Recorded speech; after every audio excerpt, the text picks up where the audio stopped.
My boss's son fired me from the company I helped build. Get out, you're worthless. Next day, at his biggest client meeting, I walked in as the CEO of Atlas Industries. Please subscribe my channel. Let's start today's story. I stared at him across the glass table, my heart pounding louder than ever before. Ethan Mitchell, 27 years old, recently crowned Vice President of Whitestone Technologies, was standing tall, his blue eyes cold and dismissive.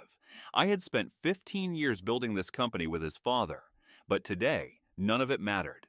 He slammed a document down in front of me and said, "You're done here, Daniel. Get out. You're worthless." For a second, I couldn't breathe. Me? Worthless? My name is Daniel Carter, 42 years old, head of strategic partnerships at Whitestone. Or, at least I was. I looked at the paper. Termination notice, no warning, no discussion. My hands shook as I picked it up. Ethan didn't even blink. The other board members, who I once called friends, kept their heads down, pretending they weren't hearing this. After everything I gave them, after the night spent saving projects they had almost killed, this was how it ended. Ethan smirked, like he was doing me a favor. I wanted to say something. I wanted to scream. But I didn't. I picked up my dignity, stood up slowly, and buttoned my jacket. "You'll regret this," I whispered under my breath, loud enough only for him to hear. He laughed, a short, cruel sound that echoed in the silent room. As I walked out, I caught my reflection in the glass doors. I didn't see failure. I saw a man betrayed, and a man ready for war. If you're hooked by this unbelievable twist of fate, make sure to like, share, and subscribe, because trust me, this story is just getting started. That night, I sat alone in my apartment, staring at the empty walls. My life had revolved around Whitestone. I had sacrificed birthdays, vacations, even relationships to build it from scratch with Mr. Mitchell, Ethan's father. And now? One spoiled brat had thrown it all away with a snap of his fingers, but something inside me shifted. I wasn't going to waste tears on this. I opened my laptop and logged into an old email thread I hadn't touched in years, a conversation with an old friend who now sat on the board of Atlas Industries, one of Whitestone's biggest competitors. "Are you ready for a change?" he had once asked me. Back then, I had said no. Tonight, my fingers didn't hesitate. "I'm ready," I typed. "Let's talk tomorrow." Tomorrow. The word felt heavy with possibility. Tomorrow, Ethan Mitchell was going to learn that calling me worthless was the biggest mistake of his life. The morning sun barely cut through the heavy clouds as I stood outside the towering glass building of Atlas Industries. My palms were sweaty, but my heart was steady. Today wasn't about desperation. Today was about reclaiming everything Ethan had stolen. Inside, the atmosphere was electric. Men and women in sharp suits buzzed around, finalizing the preparations for the most important client meeting of the year. And right there at the center of it all was Logan Hayes, CEO of Atlas, and an old friend I once saved from a collapsing business deal years ago. "Daniel Carter," Logan grinned as he pulled me into a firm handshake. "It's about damn time." I smiled back, my mind flashing to the painful memory of yesterday. "Let's make this count." Meanwhile, at Whitestone, Ethan was pacing nervously, straightening his tie for the 100th time. He knew today's meeting could either make or break their future. Landing Global Tech Solutions as a partner meant millions in contracts, and Ethan's full approval from the board. He needed this deal to prove he wasn't just riding on his father's legacy. He had no idea what was waiting for him. As I walked into the grand conference room, a silence fell over the room.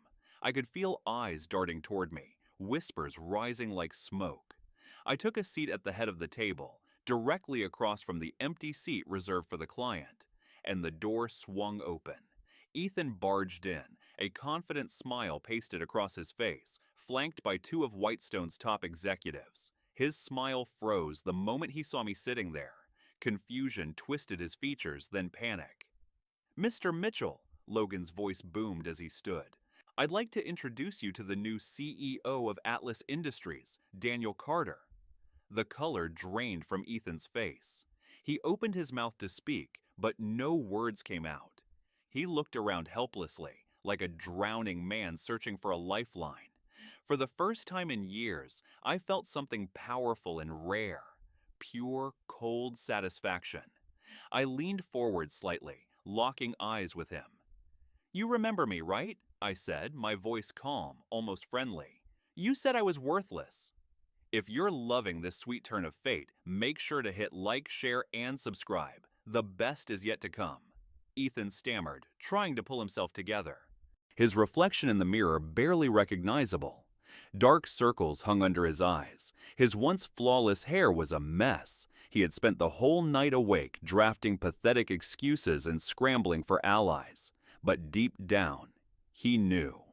Today was Judgment Day. Meanwhile, I sat calmly in a small cafe across the street from Whitestone's headquarters, sipping my coffee, watching the entrance from the large window. Every suited man and woman walking through those doors carried part of Ethan's fate with them. My phone buzzed, a message from Logan. "Showtime."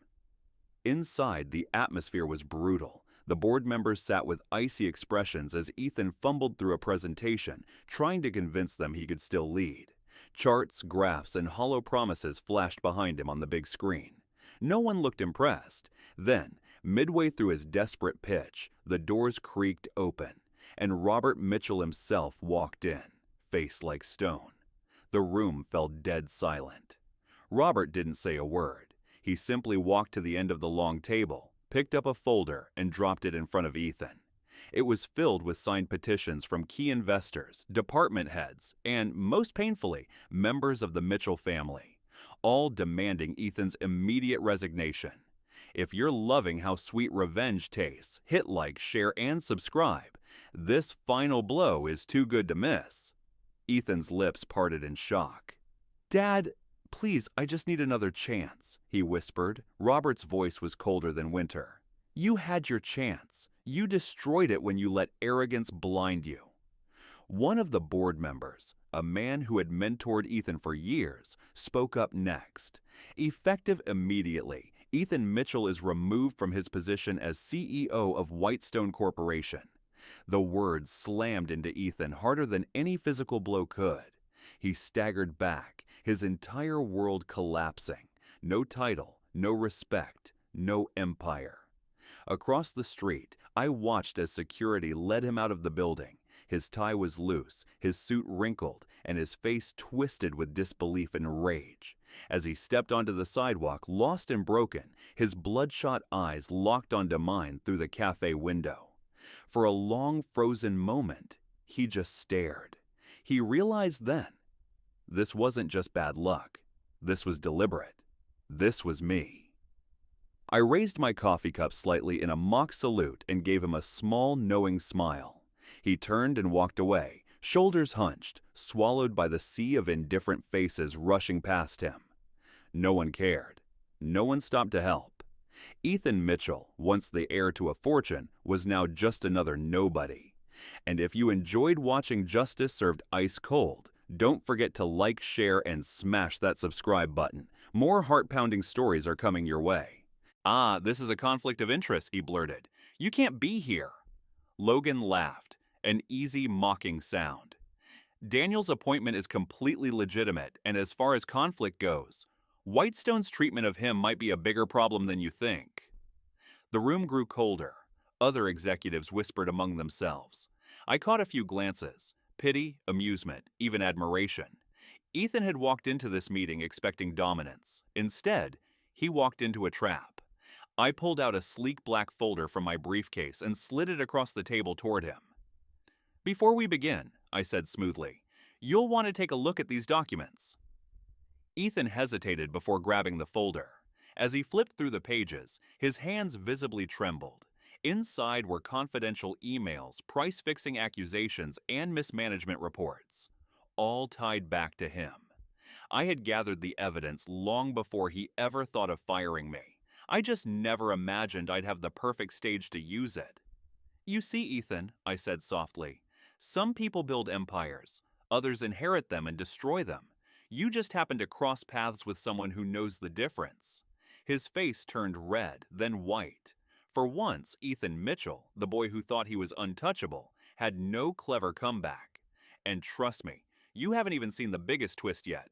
Hit that subscribe button now because things are about to get way crazier. Ethan's hands clenched into tight fists as he slammed the folder shut. His voice, once so full of cocky arrogance, now cracked under the weight of humiliation. "This isn't over," he muttered, barely loud enough for anyone but me to hear. I smiled lightly, the kind of smile that doesn't reach the eyes. "It already is," I replied calmly. The meeting rolled forward without him. Logan took the lead, presenting Atlas's proposal to Global Tech, while I chimed in smoothly at all the key points. The executives from Global Tech barely glanced at Ethan anymore. Their focus was on us, on me. Every minute that passed was like another nail in Whitestone's coffin. Ethan had bet everything on today's deal, and now he couldn't even get a seat at the table. I caught him standing awkwardly near the back, his face pale, sweat beading on his forehead.